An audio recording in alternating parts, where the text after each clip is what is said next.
This lecture is brought to you by CNCB Academy of Science and Technology. Visit us at cncbacademy.com. This is the third part of the series, Mathematical Physics for Ph.D. entrance exams, and I am Devashish Sanya. So let's get started. So first there is a correction, a random.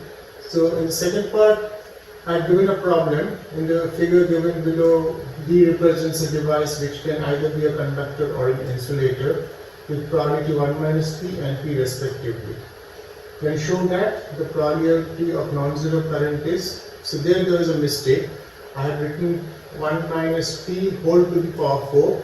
The correction is, instead of that it will be 1 minus P multiplied by 1 minus P.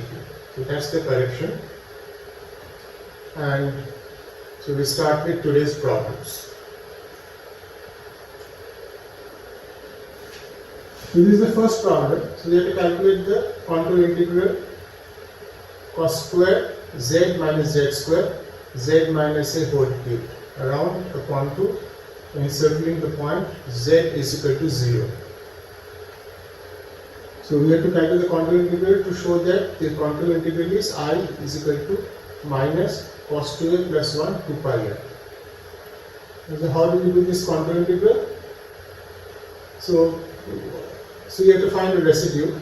So what you can do, we can just substitute z minus a is equal to p, and then you put z minus a is equal to p. So your z is equal to p plus a. So z is p plus a. So here you simplify. So cos square z you can write in terms of cos 2z. And finally you have to do a Taylor expansion of the form of cos 2a plus 2h. So you have to expand it about 2a. So do that expansion and it won't be difficult. So if you do the expansion, eventually you will find that the residue at p is equal to 0 or z is equal to a will be minus cos 2a plus 1. And so from Cauchy's theorem, you can find the integral. So the answer will be cos 2 pi I cos times cos 2a plus 1 with a negative sign. Just do it yourself. So next is, it is claimed that curl of ix plus jy plus x square plus y square is 0 and divergence of ix plus jy plus kz x square plus y square plus z square 2 to the power 3y to 0. So these are claims. So you have to verify whether these are the above claims correct. Okay, so as you remember, this claim is correct and this claim is not correct. So you have to verify yourself. So the point of these lectures is that you have to do yourself. It's just not what I say, you just agree. You have to do it yourself and then find out whether what I am saying is correct or not. So we go to the next one. So show that n square independent real parameters are required to describe a n into n Hermitian matrix. So that means you are given a Hermitian matrix, so a generic Hermitian matrix, so it can have complex entries. So what is telling you need n square real independent parameters. So how does a Hermitian matrix look like? So you know if A is a Hermitian matrix, then by definition it's Hermitian if A is equal to a dagger. Dagger means you take a transpose and then you take a transpose of the matrix and then you take the complex conjugate. Then if that matrix is equal to the original matrix, then we say that the matrix is Hermitian. So that means that all the diagonal elements are real. Right? All the diagonal elements A11, A22, A33, they are all real. And these off-diagonal elements can be complex, but there is a definite relation. If A12 is A plus IB, then A21 is A minus IB. That means if I know A plus A12, I can conclude what will be the structure of A21. Right? So how do we find the number of parameters? So first, the number of diagonal elements will be n. And what are the total number of entries in the matrix? N square, it's n by n matrix. So total number of entries will be n square. So from n square here I am subtracting minus n. So I am subtracting. So I am left with n square minus n entries. Okay, so these are all off-diagonal elements. But you can see here that the off-diagonal elements are related. If I know 1, 2, I know 2, 1. If I know 1, 3, I know 3, 1. So n square minus n. So I need not know all the entries. I need not know all the. So I need to know only n square minus n divided by 2 entries. Correct? But again, these can be complex numbers. So each entry has to be defined by 2 independent numbers, like here A and B. So n square minus n by 2 into 2. So total number of your independent parameters will be diagonal plus whatever this accounts for the off diagonal elements, and you can see this will give us n square. So this one I have done it. We go to the next one. So two fair 6-faced dice are thrown simultaneously. The probability that one of the dice has an outcome which is a multiple of 2 and the other one has an outcome which is a multiple of 3 is 11 by 36. So this is a different problem. So if you take two dice, consider, so say the dice are A and B. So suppose on A I want multiples of 2. So what are the possible numbers? 2, 4 and 6, and on the dice B I need multiples of 3. So what are the possible numbers? 3 and 6. So number of possible outcomes 3 into 2. But again, things can interchange. So whatever is happening on dice B can happen on dice A, and whatever happening on dice A can happen on dice B. Okay, so take care of that. If you do this, there will be one entry, and that entry is 6, 6, which we will be overcounting. Right? So we have to subtract that entry, and if you take care of that, the answer should be 11 by 36. Check it. Next is show that the contour integration I is equal to contour integration z dz sine 2 pi z about the contour enclosing the origin is 0. So this contour integration about an origin is 0. So what I have to find out? What is the residue? So we have to show that the residue is 0. So how to go about doing it? So what is sine hyperbolic 2 pi z? This is sine 2 pi z minus e to the power 2 pi z minus e to the power minus 2 pi z divided by 2. This is the definition of sine hyperbolic 2 pi z. And if you use this definition, then what we are left with is this. This integrand is e to the power minus 2 pi z into z 1 minus e to the power 4 pi z. Now expand about z, it's going to 0. So you know what is the expansion of e to the power minus 4 pi z. Do it. You know what is the expansion of this.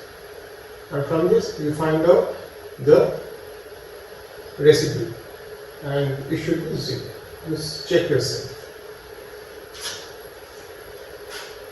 So here we will convert the octal number. So this number is represented in the base 8 into its decimal equivalent, and show that this in the decimal is 2000. It's very simple. So just remember how we write numbers in a particular base. Like when you are writing binary. So you have 2 to the power 0, 2 to the power 1, 2 to the power 2, 2 to the power 3, and then you multiply by the coefficients. So here you will have So here you will have the coefficients. So here you will have a to the power 0, a to the power 1, a to the power 2, like that, and these are the corresponding coefficients. Let's do it, and you will find this, add it then, and you will find in decimal this number is equivalent to this number. So now we solve the differential equation. The differential equation is dy dx is equal to xy plus xy square. And it is given that at root 2, this is the value of y. And what you have to show, that from the solution, you have to show that y is equal to 0 is y. So how to do it? So you can divide it by y square, correct? You can divide it by y square, and then you can just put a substitution z is equal to 1 by y. See what happens. It will be in the structure of this dy dx plus pxy plus qz. So here I have written in terms of x, in terms of y, but here it will be in terms of z because I am substituting z is equal to 1 by y. And we know how to do this kind of differential equation. Just go to the first part of this lecture series and then solve it and use this condition and show that y0 is equal to 1. Next is use the power series y is equal to z equals 0 to infinity aj xj. So this is a power series analysis on the differential equation. And the differential equation is this one: d2y dx squared plus 1 by x squared dy dx minus 4 by x squared y is equal to 0. So this is the differential equation we have to solve using this series solution. So and what you have to show that the recursion relation between the coefficients ages. So the relation between the coefficients is given by aj plus 1 is equal to aj 4 minus j minus 1 divided by j plus 1. So how to do it? Just substitute here, do the differentiation, and what you have to do? Substitute the series solution in the differential equation and equate the coefficient of x to the power j minus 2. So whatever you are getting there, so if you just equate the coefficient of x to the power j minus 2 to 0, so everything on the left hand side, so the coefficient of, so on the right hand side you have 0, so on the left hand side the coefficients of all the x to the powers should be 0. So x to the power j minus 2, the coefficient of that should be 0. And if you just use this condition, you should be able to get this recursion relation. Now show that the integral v dot dr around a unit circle about the origin is 2 pi. So this is my vector. Vector is given v is equal to yi plus 3xj. And this integral is taking place around a unit circle. So since this is a unit circle, so we put x is equal to, so we will choose change the variables. So you choose x equal to cos theta and y equal to sin theta. And we know what is dr. Dr is equal to I dx plus j dy. So from here I can find out dx and I can find out dy. That's it. Substitute for v, substitute for dr, do the integral from theta is equal to 0 to 2 pi, and you should get this answer.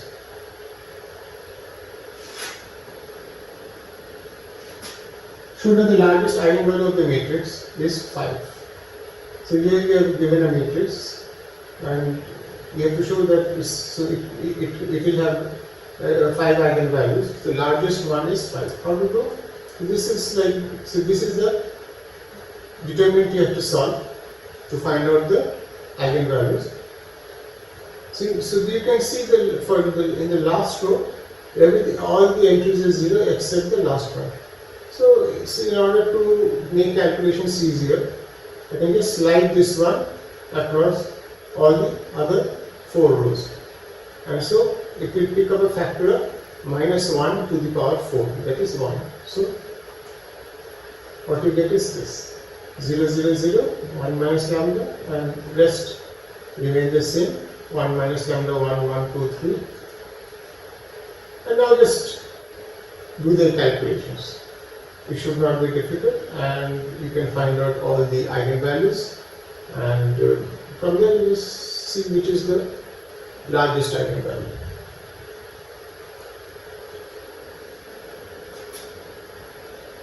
So this is another problem. The probability that you get a sum m from a throw of 2 identical fair dice is Pm. So show that Pn is equal to P5 is equal to 1 by 9. So you have 2 dice and you throw them. So each face has a number 1, 2, 3, 4, 5, 6. So what is telling, the sum should be n. So here the sum is n, here the sum is 5.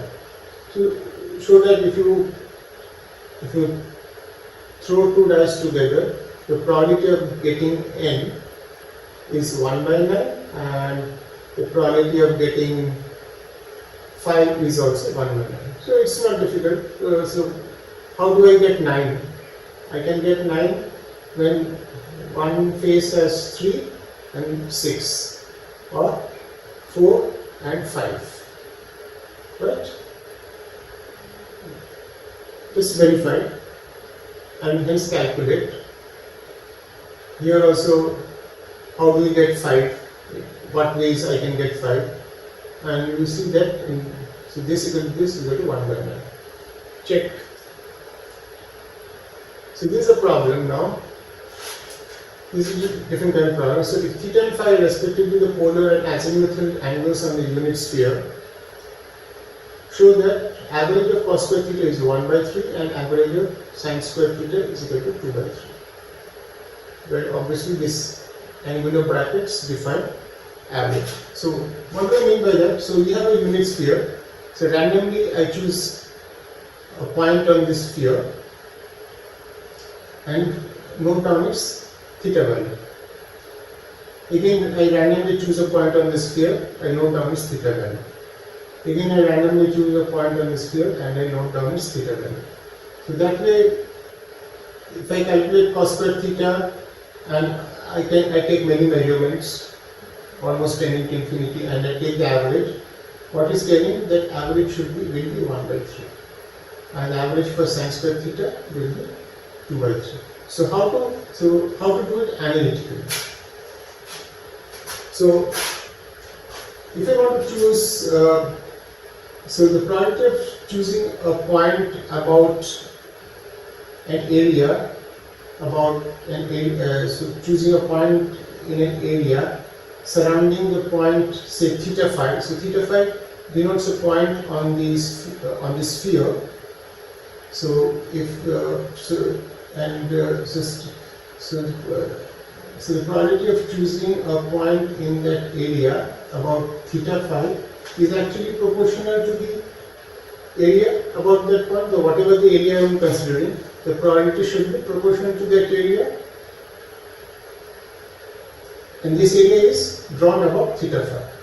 So the probability of you are choosing a point in that area is proportional to that area. And what is that area?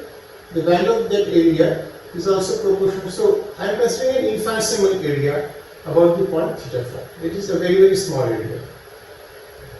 And that area is also proportional to the solid angle. What is the solid angle? The solid angle that is subtended by the area. So what do I mean by this is this. So this is my sphere. So this is my small area on the surface of the sphere. And at the center, this area is subtending a solid angle. So this area is proportional to the solid angle. So greater the area, greater will be the solid angle. Right? For the entire sphere, the total area is 4 pi per unit sphere. And what is the total solid angle for a sphere? It is 4 pi. So now you get the picture. So, so now let P be the probability for selecting within a solid angle. So suppose this is the area. Okay, so the probability of selecting a point within this area is say P. Right, and this is a very small area, but this area is subtending a unit solid angle. This area, the probability of choosing a point in this area is P, and this area is subtending a unit solid angle. So that's what I am saying here. So let P be the probability for selecting within a unit solid angle. Then, if this point is given by theta phi, then the infinitesimal solid angle that is subtended by this infinitesimal area will be P times sin theta. So sin theta d theta d phi is the infinitesimal solid angle about the point theta phi, and P is for unit solid angle. So for this solid angle, the total probability will be P into sin theta d theta d phi. Is the probability of selecting the point between theta and theta plus d theta, and phi plus d phi. You can say it like that also. So if I want my point to be in that infinitesimal area, I can also say it like that the point should lie between theta and theta plus d theta, and phi plus d phi. So I have to select a point somewhere on the sphere. So this probability P sin theta d theta d phi should be equal to 1. This is the total probability. From there, P is a constant. So you find out P. What is the value of P? And you know theta goes from 0 to pi, and phi goes from 0 to 2 pi. So do this integral, find out P. That's it. So what is the average value of cos square theta? It will be cos square theta P sin theta d theta. P sin theta d theta d phi. Okay. Oh, this is extra. This is not required. So this is a mistake. So it will be cos square theta P sin theta d theta d phi. This is extra. This you can just strike off, and you see what value you get. So that should come to 1/3. Similarly, you can find out sin square theta, but you know cos square theta plus sin square theta is always 1. So if you know cos square theta, you can immediately find out what is the average of sin square theta. For that, you don't have to do any complicated calculation. Only for say cos square theta, you do the calculation, and for sin square theta, you can find out the answer.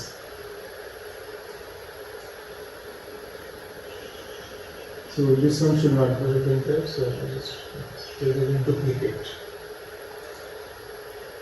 So now you are given a complex function fz is equal to 1 by 6. So 1 over 6z plus 3z square plus 2z plus 1. And you have to show that the sum of its residues is 0. How to do it? Okay, I will just give a hint. You can easily check here that one of the zeros of the denominator is at minus half.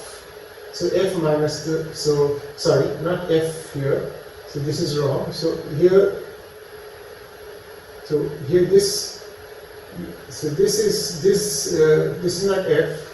So here it will be this denominator is 0 at z is equal to minus half. This is in fact infinity.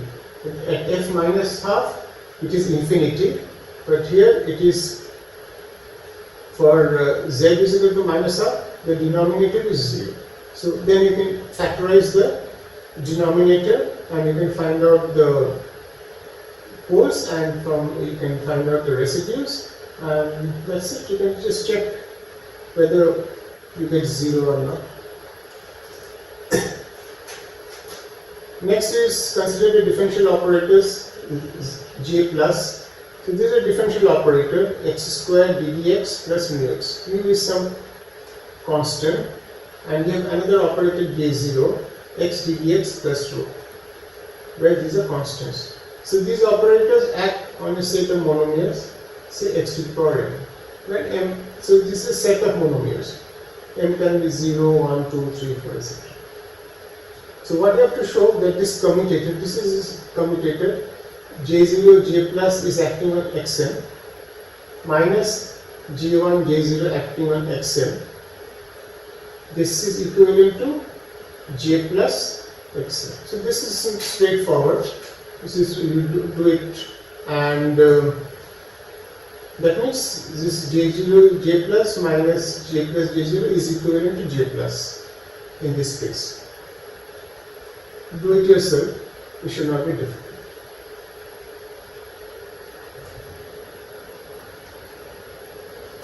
Now three variables, this is the next problem.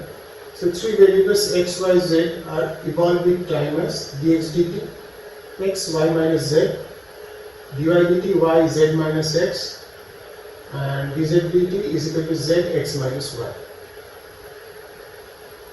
Right? So the time evolution of x, y and z are given. So you have to show that 1 by x plus y plus 1 by 1 over xy plus 1 over yz plus 1 over zx remains constant with time. That means if you take a time derivative of this, it should be 0. Now, so if you simplify this, what you get? You get x plus y plus z, and is the numerator, and in the denominator you get x, y, z. Do this differentiation. So this comes to, so the first term will be ddt of x plus y plus z divided by x, y, z, and the next term will be plus x plus y z plus z ddt of 1 by x, y, z. Right? And so 1 by x, ddt of 1 by x, y, z is minus 1 by x, y, z whole square, and then ddt of x, y, z. Right? So do the calculation. So you can see that dx dt plus dy dt plus dz dt is 0. Just add, you get 0. And for the second term, you check, you will get 0. So that is how this term remains constant, because this time derivative is 0. So we go to the next one. So 6 faces of a cube are painted: violet, blue, red, green, yellow and orange. Show that the probability of obtaining green exactly 3 times when the dice is thrown. 4 times is 5 by 324. So what is the probability of getting a green? It is, in each throw, it is 1 by 6. And what is the probability of getting not a green? Is 5 by 6. So I want green 3 times, exactly 3 times. So it will be 1 by 6 to the power cubed, and another time I don't want green at all, so that will be 5 by 6. And out of 4 throws, how many ways I can choose? 3 throws in which I can get green. It is 4C3. So the answer will be 4C3 times 1 by 6 whole cubed times 5 by 6. Just check and whether you get this answer or not.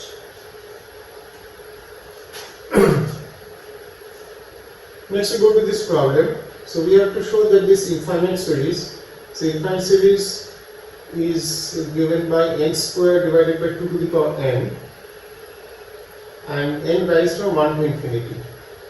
And this, if you sum this, you will get 6. How do you do it? First, I define a quantity Sz.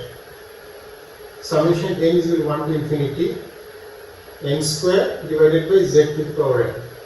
In our case, you can see that in our case this term is actually S2. If you put z is equal to 2, we get our case. So we'll come back to the our case very soon.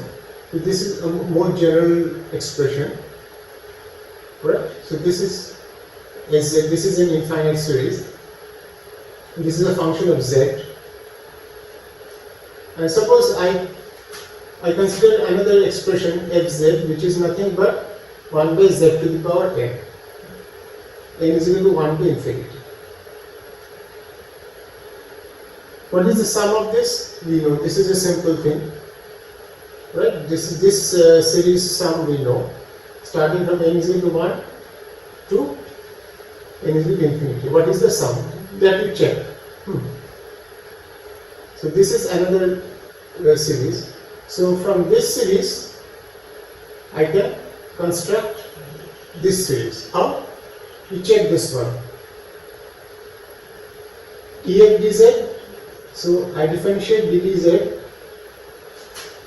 So df dz, then z. I differentiate dz. So dz acts on z df dz. And then I multiply by z. If I do this, I actually get s. Because every time I am differentiating with respect to z, I am getting a minus n term, right? And I am getting z to the power minus n minus 1. So in order to offset that minus 1, z to the minus 1, I am multiplying by z. So again I have a term 1 by z to the power n. Again I am differentiating. So again I will get another n. So that's how I will get n square. And again I will get z to the power minus n minus 1. To again offset that minus 1, I am multiplying by z. So that is how, this expression is equivalent to this. So f you know. So f you know. I am differentiating with respect to z. So f is known. That you write down what is f. So once I know f, I can do this. Calculation, and I will find sz. And whatever calculation, whatever I get here, there I have to put that z is equal to 2. And once I put z is equal to 2, I get this answer. Check this. So we are given a matrix. This is a matrix. This is a 4 by 4 matrix. We have to show that the determinant of exponential is equal to 1 for this. So I will do much here. So this is a standard formula for that. Determinant of exponential of a matrix A is actually exponential of trace of it. Right? So what you have to do, you have to diagonalize it. Right? You have to diagonalize it and you have to diagonalize it and find the, you see what is the trace of that matrix. Okay? And if it's, you will see it's 0, then exponential of exponential of 0 will be 1. So that is how we will get this value. Determinant exponential A is equal to 1.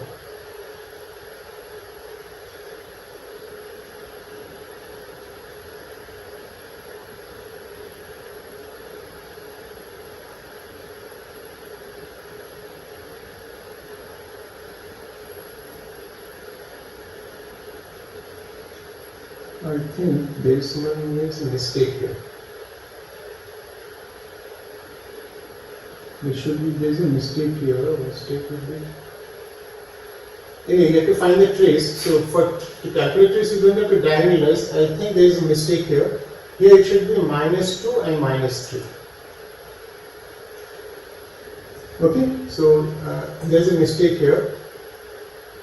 So here the entries are 1, 0, 0, 1, then 0, minus 2, 0, 0, 0, 0, minus 3, 0, and 1, 0, 0, 4. So here it is minus 2, minus 3. So anyway, even if you diagonalize, because under diagonalization trace remains invariant. So here it will say, you can see if it's minus 2, minus 3, then the trace is 0. So that's how determinant of exponential A is equal to 1. So there is a mistake here, I am sorry for that. It will be minus 2 and minus 3. So 1, 0, 0, 1, 0, minus 2, 0, 0, 0, 0, minus 3, 0, 1, 0, 0, 4. Okay, so that is the matrix we are working with. There is a mistake here in the entries 2 and 3. It will be -2 and -3.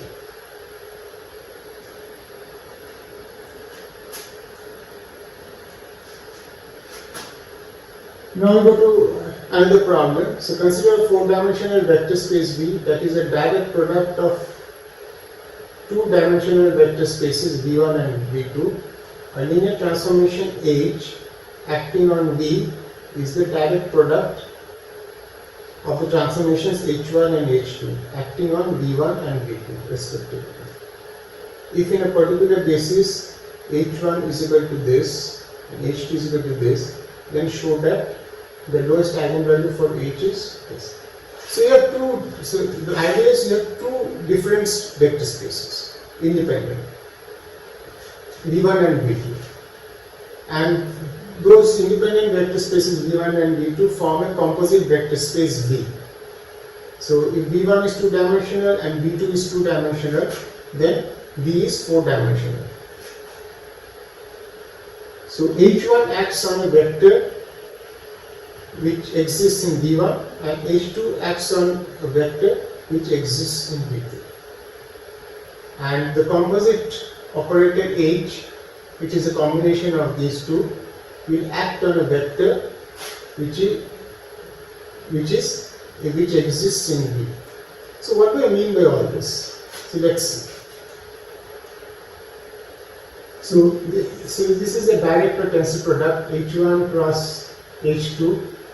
So H1 and H2, if you so mathematically, if I do this operation, it means this. So this is the matrix for H1, and this is the matrix for H2. So this is a 4x4 matrix, and all the other entries are 0. So this is a kind of block diagonalization. So this block exists, and this is 0, this is 0. So this is the operator H in the vector space V. And if I have a vector x1, x1 in V1 and another vector x2, y2 in V2, then what is the form of the vector in the space V? So again a direct product, and if you take a direct product, what you get is x1, y1, x2, y2. This is what it means. So this is the composite vector in the space V. So now you can see if H acts on this vector. So H will act on this vector, and when H acts on this vector, you can see this one only affects x1 and y1. This one does not affect x2 and y2. That is how it's written, right? Because these are independent spaces. Similarly, this part affects only x2 and y2. It does not affect x1 and y2. That's how it is written. Now what they have asked is, so this is my H matrix. So what is the lowest eigenvalue for this matrix? Actually, so you can easily see also.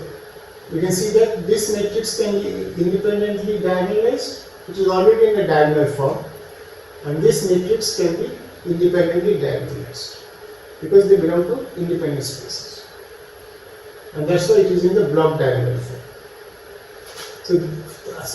So the eigenvalues for this matrix are 3, 2, and what about the other two? To find out about other two, you have to diagonalize this matrix. So you diagonalize this matrix, find out the eigenvalues, and check whether this is the lowest eigenvalue or not. Okay, that is how it works. I hope I am clear.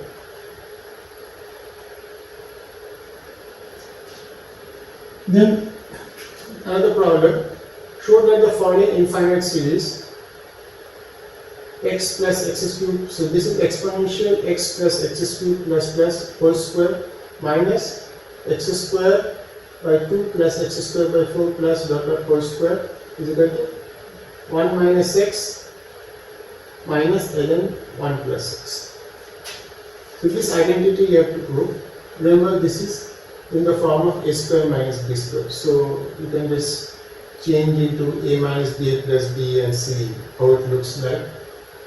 And one more thing you have to, you know this, that fx is equal to e to the power ln fx.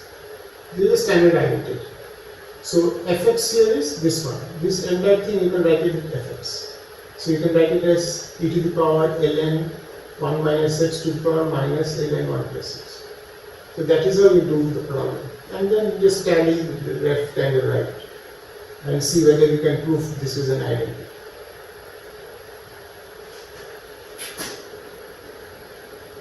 Okay. So now we will go to it's called tensor. So given a tensor Tijk, so it's a tensor of rank 3, and here I and j and k, they all can take any of these 5 indices, 1, 2, 3, 4, 5. Now this tensor, so if the following conditions are satisfied, that is Tijk is equal to Tjik is equal to Tikj,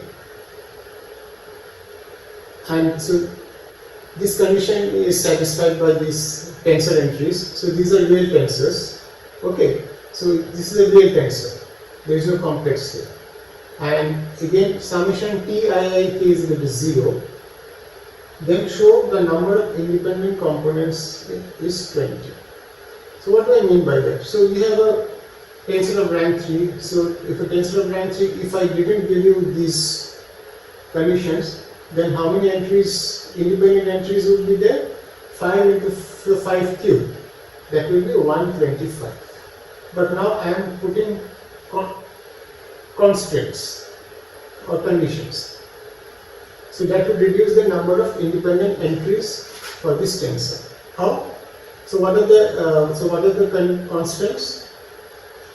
So one constant is Tij here is equal to Tjik. That is, if I interchange the first two indices, the tensor remains the same. And here we have another condition, Tijk is equal to Tikj. So if I interchange the last two indices, the tensor remains the same. So two conditions, and here there is another condition, Tiik is equal to 0. Okay. So how many conditions are there? I have written these conditions in terms of notations. But actually how many conditions are there? So the number of conditions, so here how many conditions are there? You can see there is a summation over I. So if there is a summation over I, that means that I is a dummy index. So it does not matter. So what matters is k. So what are the possible values of k? 1 to 5. So here actually there are 5 conditions. Okay, done. So what about this condition? See, so here we have actually 5 conditions, which is in the notational form looks like one condition. So how many conditions are here? So remember, ing, if ing are same, then if you interchange them, then they are always the same. Okay, so that thing has to be excluded. So that is not a condition anymore, that is an identity. So ing have to be different. So in how many ways we can choose ing to be different? So if I take, if I choose I first, I can choose I in 5 ways. If I choose I, then I can choose j in 4 ways, 20. But there is a catch here. So suppose I is, so that includes 1, 2. So I is 1, j is 2. What about I2, j1? Remember, there is a interchange of ing. So either I choose this or I choose this. I don't choose both of them. Then there will be overcounting. Similarly, 5, 4 or 4, 5. I choose either. I don't choose both. Then there will be overcounting. Right. So 4 into 5. So 5 into 4. 5 into 4 is 20. So in this 20, overcounting is there.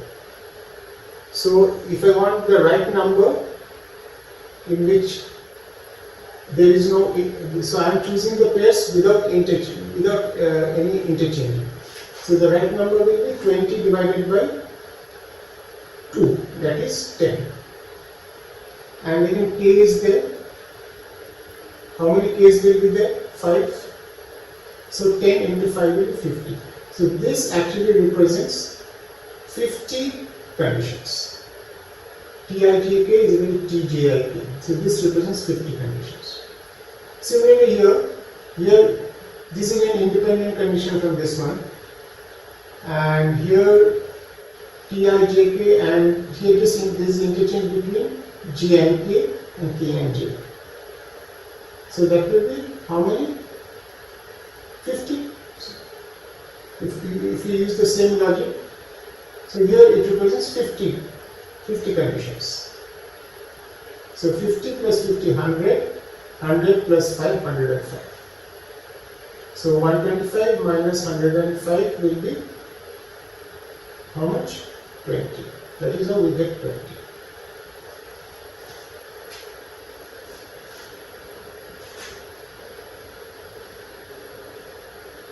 And this is the last problem of today. So we have a random variable x. So the random variable x has the probability distribution e to the power minus x. Now if two variables x1 and x2 are drawn from the same given distribution, so x1 and x2 are random variables and they are drawn from this same distribution, show that the distribution for A, where A is defined as x1 plus x2 by 2, is 2 to the power 2 into e to the power minus 2ic. So we have two random variables x1 and x2, but both follow the same distribution e to the power minus x. Remember, this is already normalized because integral e to the power minus x dx 0 to infinity. So x takes the value 0 to infinity. I forgot to mention here. So x takes the value 0 to infinity. So e to the power minus x 0 to x is 1. So now we are defining a new variable. So x1 is random variable, x2 is a random variable, this divided by 2 is another random variable. So what is the probability distribution of that variable? Right, what is the probability distribution of that variable? So the claim is the probability distribution of this variable is 2 into e to the power minus 2ic. That is the probability. So this is also a variable that will lie between 0 and infinity, and this variable has a distribution twice e to the minus 2ic, and you can see this is also normalized because twice e to the minus 2ic dA 0 to infinity will be 1. So how do I actually find it out? So this probability of A, this probability distribution of A is actually average of this delta function. So this is delta A. I am interested in finding out A. So A minus x1 plus x2 by 2 average. And what does it mean? So it means that I am calculating this distribution, so this integral. So what is average of this? E to the minus x1 plus x2, then delta function is there, a minus x1 plus x2 by 2 dx1 dx1 dx2. So if this is not there, this thing is not there, then what do I get? I get 1. Right. But this integral is being evaluated under the constraint that x1 plus x2 by 2 should always be a. Only at those values of x1 and x2 will be picked by this integral. If this condition is not satisfied, the contribution from those values of x1 and x2 will not be included. So that is what this delta function is. So you can do this. You can do this integral, and so how do you do this integral? So first you will put x1 by 2 is equal to, so suppose you do the x1 integral first. So you have to do the x1 integral. For you just do a substitution. So x1 by 2 is equal to z. Then this delta function becomes delta a minus z minus x2 by 2. So now instead of your integration variable x1, we have z. So convert the integration variable. So now this integral over z will only contribute when z is equal to a minus x2 by 2. So here what you get, so for x1 you will get 2z, right? So for that value of z only this integral will contribute. So if you do this integral, eventually you will get something like 2 e to the power minus 2i say, and then you will have some integral dx2. This you will ignore because this does not contain any factor a. So this can be ignored. So this is what we want. So this is the part which contains a, and you can see this is already normalized, 2 e to the power minus 2i say. So this is what we are looking for. So try to do this integral. It's not difficult, and you will get the answer. So get it. So you are calculating the average of this delta function. So what does the average imply? That I am calculating this e to the minus x1 plus x2, dx1 dx2, but only for those values of x1 and x2 to satisfy this condition. Okay, and those conditions are not satisfied, then this integral will not contribute. That those values of x1 and x2 will not contribute, and that is the logic.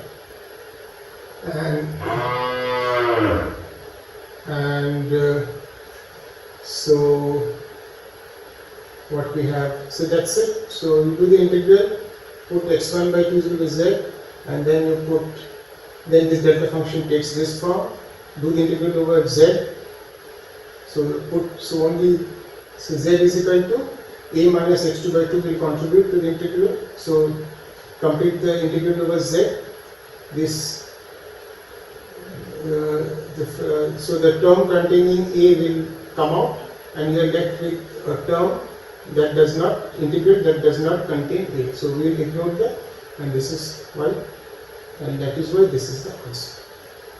So I will end today, and next time we meet soon, and we will start with classical mechanics, and then we will come back to mathematical physics later on if required. So thank you.